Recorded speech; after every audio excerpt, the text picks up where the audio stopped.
सामान्य अध्ययन की तैयारी के दौरान आप चाहते हो कि जो तथ्य, जो आंकड़े या जो जानकारी आप पढ़ रहे हो वो हमेशा हमेशा के लिए आपको याद हो जाए, तो आपको उसको रुचि के साथ में पढ़ना पड़ेगा और ट्रिक के साथ में पढ़ना पड़ेगा। जैसे कि सपोज करो आप पढ़ रहे हो कांग्रेस है, कांग्रेस की स्थापना हुई बॉम्बे के अंदर और व्योमेश चंद्र बनर्जी प्रथम अध्यक्ष थे। तो आप इसको याद रखो, बॉम्बे टू बनर्जी बै से बै मिला तो आपको याद हो जाएगा।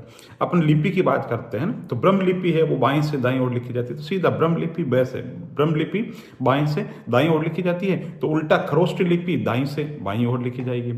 भारत के जो पड़ोसी देश है उनका एक फॉर्मूला बना लो, कैसा बचपन में भी है, तो पूरे के पूरे पड़ोसी देश आ जाएंगे। इसी तरीके से साइंस है, साइंस में भी मैं देख रहा था अदिश और सदिश राशि में बड़ा कंफ्यूजन होता है। तो जैसे कि उस आर्द्रता को चाबी दे दो, ये कौन सी राशियां हो गई?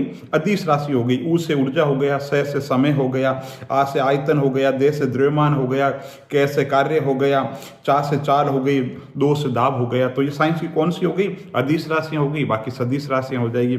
तो याद करने का जो तरीका है ना, इस तरीके से करो कि आपको बार बार पढ़ने की जरूरत ही नहीं है। जैसे विदेशी है भारत में, उनके आने का क्रम क्या है? तो पुत्र अब डेढ़ फंसा, तो एफ से सबसे पहले क्या हो जाएगा? पुत्र से हो जाएगा पुर्तगाल हो जाएगा, ए से अंग्रेज हो जाएंगे, डी से डच हो जाएंगे, एफ से फ्रांसिस हो जाएंगे और लास्ट के अंतर्गत सा से क्या हो जाएंगे? स्वीडिश हो जाएंगे।